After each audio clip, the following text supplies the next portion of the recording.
bersama saya Fradila Soli di channel YouTube saya. Pada video kali ini merupakan video akhir dari tugas mata kuliah Administrasi Gereja Baru, dan saya secara pribadi mengucapkan banyak terima kasih kepada Bapak Pendeta Dr. Bartolomeus Padatu, MPA, MTH, MAK selaku dosen pengampu mata kuliah ini. Dalam video saya saat ini, saya akan membahas kembali 6 dimensi dalam administrasi gereja baru yang merupakan tugas akhir dari mata kuliah ini. Saya akan memulai dari dimensi yang pertama, yaitu dimensi Alkitab, teologi, dan doktrin. Gereja adalah sebuah organisasi yang memerlukan pengelolaan yang baik. Ketika gereja mempunyai proses pengelolaan yang baik, maka fungsi gereja sebagai tubuh Kristus dapat berjalan dengan baik berdasarkan Alkitab. Bergantung mutlak pada bagaimana menafsirkan kebenaran firman Tuhan, bagaimana ia melihat kebutuhan yang ada dalam gerejanya, bagaimana ia menyeleksi hal-hal yang primer dan sekunder, yang mendesak dan yang dapat ditunda. Bagaimana strategi dan rencananya untuk mencapai goal yang antara lain melengkapi gereja dalam memenuhi tugas panggilannya dan sebagainya. Alkitab memang tidak pernah memberikan resep bagaimana administrasi gereja harus dilaksanakan.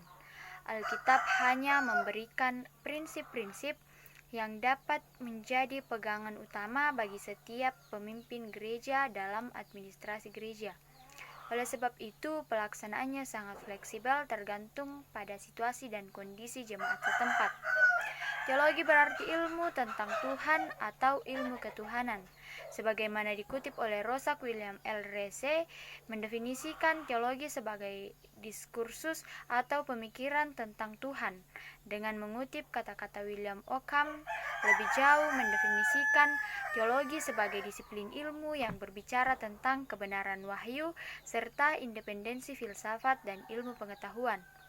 Bersangkut paut dengan situasi dan kondisi jemaat oleh karena administrasi gereja selalu fleksibel dan tidak perlu paksaan. Administrasi gereja hanya lahir dari suatu pergumulan dengan Tuhan.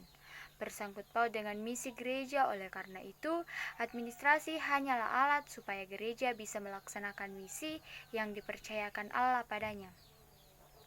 Doktrin itu berkaitan dengan disiplin dan segala sesuatu yang menjadi objek pengajaran yang dapat menyebar dengan cara yang berbeda, seperti melalui pendidikan, khotbah, pendapat orang yang diakui atau berwibawa, sastra, dan bahkan melalui agama. Demikian juga doktrin ini bermula dari kemungkinan memiliki kesahihan sejagat, namun hal ini hampir mustahil karena perbedaan budaya dan agama yang wujud dalam kepelbagaian kelompok sosial yang membentuk umat manusia. Sebaliknya, istilah doktrin berkaitan dengan konsep indoktrinasi yang terakhir telah memperoleh konotasi pejoratif untuk merujuk kepada pengajaran kepercayaan yang dianggap benar tanpa sebelumnya dianalisis atau dibincangkan oleh mereka yang mempelajarinya. Doktrin diperlukan untuk mengaktualisasikan gagasan dan ide sehingga apa yang kita inginkan dapat tercapai, dan itu yang ada pada Alkitab dengan kekayaan doktrinal dengan nilai-nilai kasih, pengampunan, cinta, kebaikan, dan sebagainya. Kemudian yang kedua yaitu dimensi kebijakan gereja.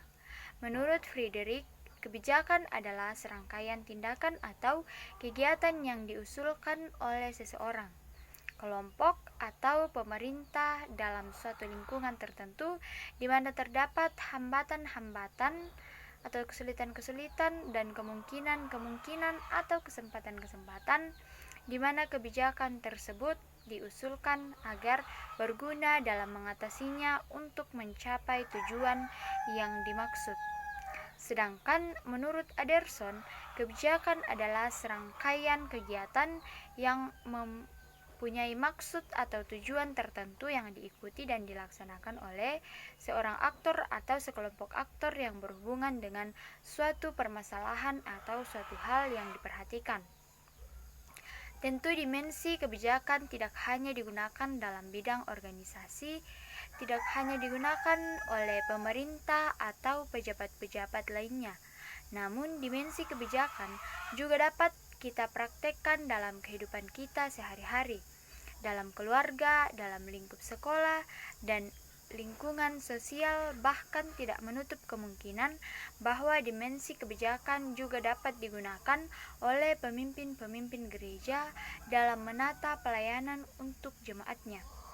Kemudian di sini juga dijelaskan bahwa gereja merupakan persekutuan umat manusia yang kehadirannya ditandai dengan ungkapan dipanggil keluar yang bisa kita maknai bersama.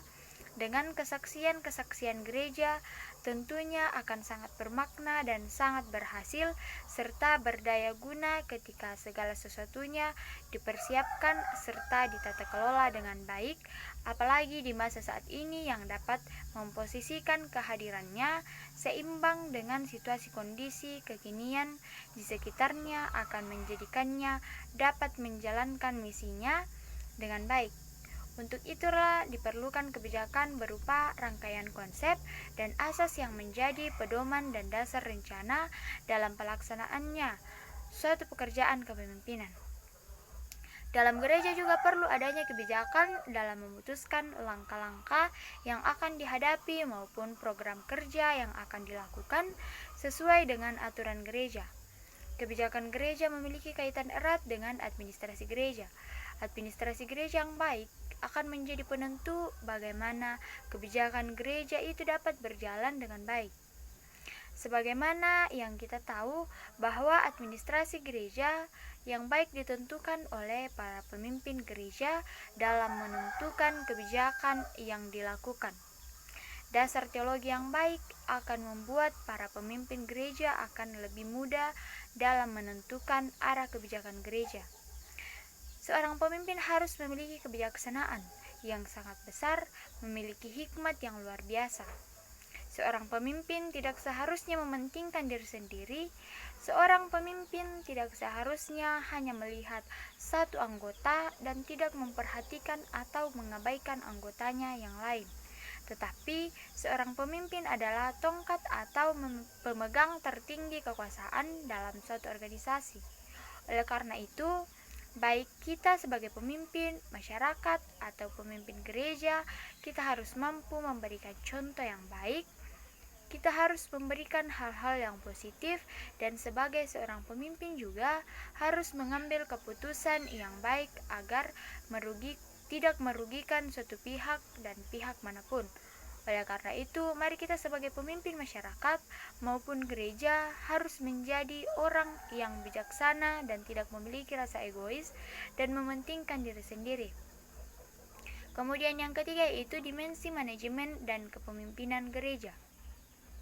Menurut James A. F. Stoner, manajemen merupakan proses perencanaan, pengorganisasian, dan pemakaian sumber daya demi tercapainya tujuan perusahaan yang telah ditetapkan.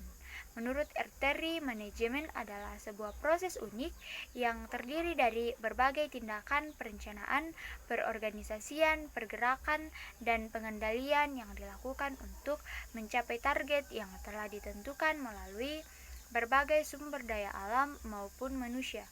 Menurut Sutrisno, kepemimpinan adalah suatu proses kegiatan seseorang untuk menggerakkan orang lain dengan memimpin, membimbing, memengaruhi orang lain untuk melakukan sesuatu agar dicapai hasil yang diharapkan. Pada dasarnya manajemen dan kepemimpinan mempunyai persamaan, yakni menggerakkan orang lain untuk mencapai tujuan bersama walaupun dalam proses mempunyai perbedaan tertentu sesuai dengan konteksnya. Dalam konteks gereja, maka ilmu manajemen dan kepemimpinan yang sangat penting untuk diketahui dan dilaksanakan agar yang diharapkan oleh gereja dapat berjalan dengan baik demi untuk kemuliaan nama Tuhan dan kebahagiaan warga jemaat. Manajemen dalam gereja terbagi dalam beberapa bagian, yaitu yang pertama, manajemen sumber daya manusia. Manajemen sumber daya manusia adalah cabang dari ilmu manajemen yang berfokus pada proses pemberdayaan potensi-potensi SDM yang dimiliki oleh organisasi untuk dengan memperhatikan kepentingan umum pribadi sebagai upaya sinergitas di seluruh komponen organisasi dalam proses pencapaian tujuan bersama serta dan bebas dominasi fungsi manajemen sumber daya manusia. Dalam peningkatan sumber daya manusia, pelayanan gereja dapat menguasai teknologi sebagai langkah awal menuju tabulasi potensi-potensi jemaat beserta kebutuhannya, sistem untuk mencapai suatu hasil yang baik, khususnya dalam mutu atau kualitas dari suatu produk. Prinsip dalam unsur produk total quality management dalam pelayanan gereja, yaitu yang pertama kepuasan pelanggan. Aspek-aspek kepemimpinan, ada beberapa aspek kepemimpinan, yakni yang pertama, sisi kemampuan untuk melihat kepada inti persoalan atau pandangan luas. Yang kedua, integritas, keutuhan, kejujuran. Jadi integritas adalah sikap yang muncul dalam diri seseorang. Integritas merupakan bagian positif dalam hidup dan aspek ini dapat berkembang dalam diri manusia. Yang ketiga, pengaruh-pengaruh dapat diberikan dan dilakukan dengan pelayanan. Yang keempat, multiplikasi. Puncak keberhasilan seseorang memilih ada beberapa apabila suatu dapat melahirkan pemimpin-pemimpin. Berikutnya efektivitas dan efisiensi. Kepemimpinan efektivitas berarti manjur, mujarab, dan dapat membawa hasil. Keefektifan berarti keadaan berpengaruh, hal berkesan, kemanjuran, keberhasilan. Jadi, efektivitas berhubungan dengan kualitas pemimpin yang efektif dapat dilihat dari 5 sisi penting. Antara lain, yang pertama kebiasaan, yang kedua penampilan, yang ketiga sikap, yang keempat kaderisasi, dan yang kelima perilaku. Hakikat kepemimpinan merupakan fenomena sosial yang selalu hadir dalam segala interaksi sosial, yang merupakan pengalaman semua orang yang telah dimulai sejak manusia lahir. Hakikat berarti intinya atau intisari atau dasar kenyataan yang sebenarnya atas inti kepemimpinan yang efektif serta dapat membawakan dan menghadiri pertentangan dalam organisasi. Makna kekuasaan, pemimpin mampu menunjukkan dimensi-dimensi kekuasaan, keterampilan organisasi yang diperlukan maupun ketegasan personal yang diperlakukan, keterlibatan dan komitmen ketika mereka mengusahakan keseimbangan dalam ketegasan persoalan dan gaya kepemimpinan. Kemudian yang keempat, dimensi budaya organisasi gereja. Menurut Rifai dan Mulyadi menyatakan bahwa budaya organisasi adalah suatu kerangka kerja yang menjadi pedoman tingkah laku sehari-hari dan membuat keputusan untuk karyawan dan mengarahkan tindakan mereka untuk mencapai tujuan organisasi. Pemahaman tentang budaya organisasi tidak lepas dari konsep dasar tentang budaya yang merupakan salah satu terminologi dan sosiologi. Kebudayaan merupakan keseluruhan yang kompleks yang di dalamnya terkandung pengetahuan, kepercayaan, kesenian, moral, hukum, adat, istiadat, dan kemampuan-kemampuan lain yang didapat sebagai seorang anggota masyarakat. Dari pengertian di atas kita dapat berpijak pada dua kata kunci, yaitu budi dan daya. Budi berarti akal dan hati sebagai perwujudan dari daya yang berarti karya cipta dan karsa manusia. Ada pula tingkatan-tingkatan dalam organisasi. Dalam mempelajari budaya organisasi, ada beberapa tingkatan organisasi. Menurut Skein, apabila disusun dalam suatu skema tingkatan, budaya tersebut akan tersusun dari puncak. Budaya dapat berperan sebagai sarana komunikasi pendiri kepada anggota. Budaya organisasi juga memiliki kegunaan sebagai berikut. Yang pertama, pembeda dengan organisasi yang lain. Yang kedua, identitas anggota. Sebuah organisasi komitmen anggota di atas kepentingan bersama. Tempat perekat sosial dengan menyediakan standar yang anggota harus lakukan dan katakan, mekanisme kontrol yang membentuk perilaku anggota. Berikut interaksi antar individu dalam organisasi. Dengan adanya interaksi antar individu dalam organisasi, yang pada dasarnya setiap individu memiliki latar belakang budaya yang berbeda-beda.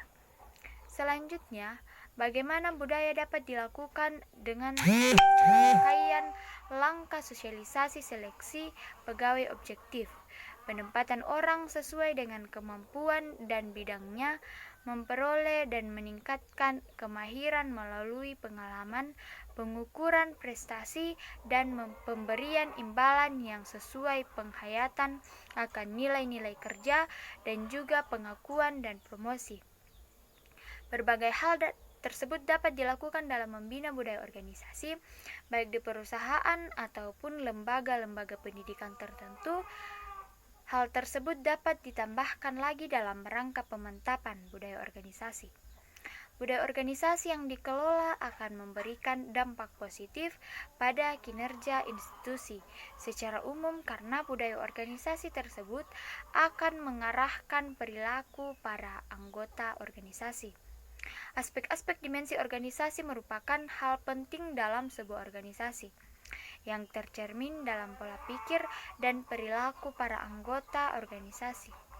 Dengan demikian, tentu organisasi memiliki karakteristik penting dalam diri budaya organisasi, diantaranya dalam aturan-aturan perilaku norma, nilai-nilai dominan, filosofi, peraturan-peraturan yang tegas, dan organisasi. Budaya organisasi memiliki kegunaan sebagai pembeda dengan organisasi lain, sebagai sebuah organisasi, sebagai komitmen, kepentingan bersama sebagai perangkat sosial, dengan menyediakan standar yang anggotanya harus lakukan, dan berguna pula sebagai mekanisme kontrol yang membentuk perilaku anggota, karena budaya organisasi merupakan nilai yang harus dipatuhi. Kemudian yang kelima yaitu dimensi ekologi gereja. Perspektif iman Kristen terhadap ekologi. Itu berarti bahwa manusia mempunyai keterkaitan dan kesatuan dengan lingkungan hidupnya. Akan tetapi, diceritakan pula bahwa hanya manusia yang diciptakan sebagai gambar Allah dan diberikan kewenangan untuk menguasai dan menaklukkan bumi dengan segala isinya.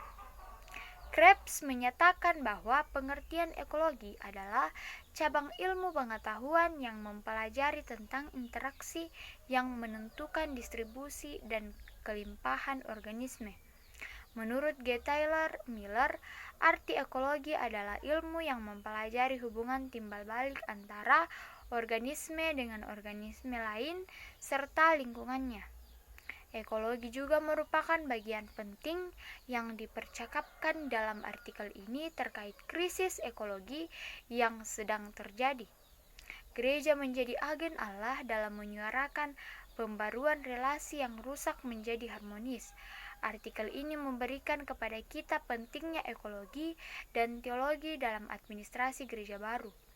Dalam konteks pembangunan Indonesia, tantangan pada wilayah keadilan ekologis menjadi semakin berat sejak pembangunan mulai dipompa secara masif dengan model pembangunan yang menekankan pertumbuhan. Gereja seharusnya mampu menerjemahkan keyakinan imannya melalui aksi pemeliharaan lingkungan, termasuk mengembangkan interpretasi teologis yang berkontribusi terhadap terjalinnya relasi manusia dengan alam. Dalam penelitian ini, penulis melihat adanya kecenderungan memahami eksistensi manusia dengan citra imago Dei sebagai mahkota ciptaan yang akhirnya melegitimasi tindakan destruktif terhadap alam yang berujung pada krisis ekologis. Sehingga tujuan dari penelitian ini adalah untuk mengeksplorasi definisi dan berbagai paham mengenai imago Dei untuk menghindari paham manusia sebagai mahkota ciptaan. Ekoteologi menekankan bahwa Allah tidak hanya berpihak pada manusia, melainkan kepada seluruh ciptaan. Demikianlah manusia ditempatkan di bumi bukan untuk memanipulasi, menguasai, dan memerintah, melainkan untuk mengasihi dan bersahabat dengannya. Sehingga pembacaan teks dalam perspektif ekoteologi mampu memberikan gambaran yang seimbang dan utuh mengenai relasi manusia dan alam, serta menjadi refleksi manusia untuk menjamin terciptanya keutuhan ciptaan. Ekologi dan kehidupan semua makhluk ciptaan saling berhubungan satu sama lain. Berhadapan dengan kenyataan ini, gereja dan masyarakat dunia terus-menerus mengupayakan aksi dan gerakan bersama demi pelestarian lingkungan hidup.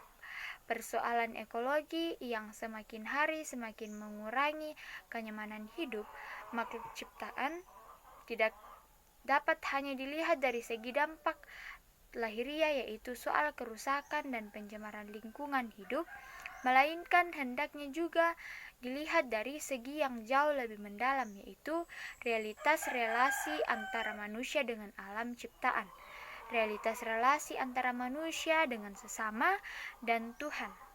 Semua relasi tersebut menjadi semakin hancur oleh karena pencemaran lingkungan. Dengan kata lain, penulis melihat bahwa persoalan ekologi merupakan sebuah realitas yang mengungkapkan persoalan hancurnya segi yang terdalam dari kehidupan manusia dan alam semesta. Gereja harus menanamkan kesadaran bahwa kesadaran ekologi merupakan akibat langsung dari iman akan penciptaan, dan iman akan penciptaan merupakan akibat langsung dari iman kepada Allah sebagai pencipta. Manusia harus menghormati Sang Pencipta dengan menjaga kelestarian ciptaannya. Dan dengan demikian, keutuhan dan kelestarian ciptaan menjadi berkat bagi semua yang hidup. Dalam hal ini, peran gereja sangat dibutuhkan. Gereja dapat menekankan kembali bahwa seluruh ciptaan ada dengan tujuan untuk memuliakan Tuhan, bukan untuk kepuasan diri sendiri. Alam membutuhkan kepedulian dari manusia sehingga alam perlu untuk dirawat dan dilestarikan. Dalam dimensi ini dapat disimpulkan bahwa krisis ekologi yang terjadi saat ini seharusnya menjadi perhatian dari gereja. Gereja masa kini perlu keluar untuk melihat persoalan lingkungan terjadi, bukan lagi terkurung dalam setiap sudut ruang, tetapi sudah saatnya gereja memahami tentang praktik penata layanan ekologi. Alam membutuhkan peran gereja untuk melakukan upaya-upaya pelestarian. Upaya pelestarian dapat dimulai dari kesadaran dalam diri untuk dapat membatasi diri untuk tidak merusak alam. Kemudian dimensi yang terakhir yaitu dimensi evaluasi kinerja gereja. Brinkstone dan kawan-kawan mengatakan bahwa evaluasi adalah penaksiran terhadap pertumbuhan dan kemajuan ke arah tujuan atau nilai-nilai yang telah ditetapkan. Evaluasi kinerja adalah keterbukaan. Jika gereja tertutup, tidak akan mau terbuka untuk menerima masukan-masukan dari luar ataupun dari jemaat lainnya, maka itu akan sulit. Untuk itu, sebagai bagian dari administrasi gereja baru, gereja menjadi kinerja yang mau menerima masukan yang menjadi pendapat-pendapat dari semua pihak yang ada. Dimensi evaluasi kinerja dimanapun kita berada dalam dunia pendidikan, dalam berorganisasi, dalam persekutuan, kita tidak akan pernah lepas dari hal yang disebut dengan evaluasi. Karena evaluasi sangat berperan penting dalam kehidupan ini. Evaluasi yang dimaksud adalah penilaian-penilaian kepada setiap tindakan ataupun program dan juga dalam organisasi. Secara bahasa, evaluasi berasal dari kata bahasa Inggris evaluation yang berarti penaksiran atau penilaian. Sedangkan secara harfiah, evaluasi adalah proses menentukan nilai untuk suatu hal atau objek berdasarkan acuan tertentu untuk mencapai tujuan tertentu. Evaluasi merupakan suatu kegiatan mengumpulkan informasi mengenai kinerja sesuatu, di mana informasi tersebut akan dipakai untuk menentukan alternatif terbaik dalam membuat keputusan.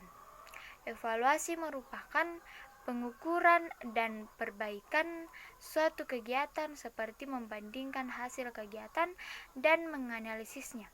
Evaluasi merupakan pengukuran atau perbaikan dalam suatu kegiatan yang dilaksanakan seperti membandingkan hasil-hasil kegiatan yang telah direncanakan. Dari situlah tujuan evaluasi tersebut agar rencana-rencana yang telah dibuat dapat mencapai tujuan yang telah ditetapkan dan dapat terselenggarakan.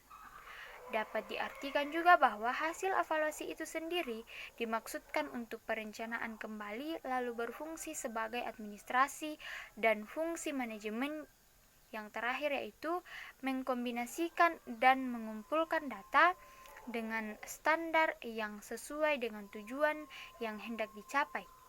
Dari pengertian di atas dapat disimpulkan bahwa evaluasi adalah proses menentukan nilai untuk hal atau objek yang berdasarkan pada acuan-acuan tertentu. Suatu tertentu dalam perusahaan, evaluasi dapat diartikan sebagai proses pengukuran akan efektivitas strategi yang digunakan dalam upaya mencapai tujuan perusahaan dalam kehidupan manusia.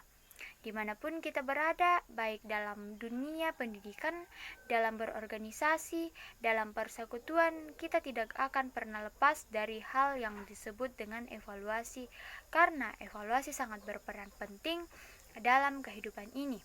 Evaluasi yang dimaksud adalah penilaian-penilaian kepada setiap tindakan ataupun program dalam organisasi yang telah kita lakukan, apakah sudah kena pada sasaran atau sudah pas, apakah kita telah melakukannya dengan semaksimal mungkin atau malah sebaliknya. Dari hal tersebut kita mau diajarkan dan diingatkan tentang hal bertanggung jawab, karena dari bertanggung jawab memang tanggung jawab itu mungkin hal yang kecil buat kita, tetapi saudara-saudari harus perlu tahu bahwa bertanggung jawab itu apa yang kita lakukan pasti akan kita lakukan dengan semaksimal mungkin, apapun itu tantangan dan hambatannya. Karena yang terpenting dalam administrasi gereja baru itu bagaimana kita bertanggung jawab, khususnya pada dimensi yang keenam ini. Kemudian yang selanjutnya bahwa tantangan-tantangan dan hambatan itu banyak macamnya dan bisa dapat dari mana saja. Oleh karena itu, melalui Matius 7 ayat 24-27 melalui kisah dasar kita mau diingatkan bahwa ketika kita bertindak, kita melakukan sesuatu, kita harus memiliki dasar atau pedoman yang kuat. Contohnya dalam pendidikan, kita harus memiliki dasar yang kuat ketika kita ditanyakan sesuatu agar kita bisa melakukan dan menjawab dengan baik. Dalam hal ini dianalogikan dengan batu karang dan pasir ketika sebuah rumah itu adalah kita berdiri atas batu karang, yaitu Tuhan Yesus Kristus. Maka hambatan apapun, tantangan apapun yang kita lewati akan mudah karena bersama Tuhan, penuh dengan sukacita dan pasti. Sedangkan ketika kita berdiri atas dasar yang tidak kuat, contohnya adalah pasir yang ketika digerus oleh air hujan, akan lama-kelamaan, pelan-pelan akan terjadi erosi yang menyebabkan tanah tersebut lama-kelamaan menurun diserap oleh air laut. Oleh karena itu, jangan sampai kita berdiri di atas dasar yang mengandalkan kuat diri kita sendiri yang menyebabkan kita jatuh di lubang yang sama. Maka etos kerja juga merupakan hal yang sangat penting dalam dimensi yang keenam ini. Karena melalui etos kerja kita dapat melihat apakah yang kita lakukan itu baik adanya atau malahan merugikan diri kita sendiri ataupun bersama yang kita layani atau yang ada di sekeliling kita. Oleh karena itu saudara-saudari, mari kita bertindak. Kita harus bertanggung jawab dengan penuh, karena dalam prinsip administrasi gereja baru, kita harus siap bertanggung jawab dan siap untuk terus dibaharui. Dibaharui dalam hal ini melalui kritikan-kritikan. Banyak orang yang di luar sana pintar mengkritik, banyak orang di luar sana pintar berbicara, tetapi tidak sedikit juga kritikan tersebut malah menjatuhkan di dalam evaluasi kinerja. Dimensi evaluasi kinerja penting dalam administrasi gereja untuk diterapkan, karena untuk apa kita menjalankan sesuatu kalau kita tidak mengevaluasinya.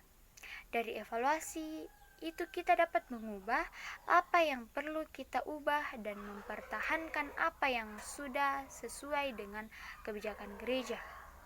Demikianlah video pada semua dimensi ini. Sekian dari saya. Jangan lupa like video-video saya, komen video-video saya dari part pertama hingga part yang ketujuh ini. Terima kasih buat teman-teman yang sudah subscribe dan yang belum subscribe, di subscribe ya. Terima kasih.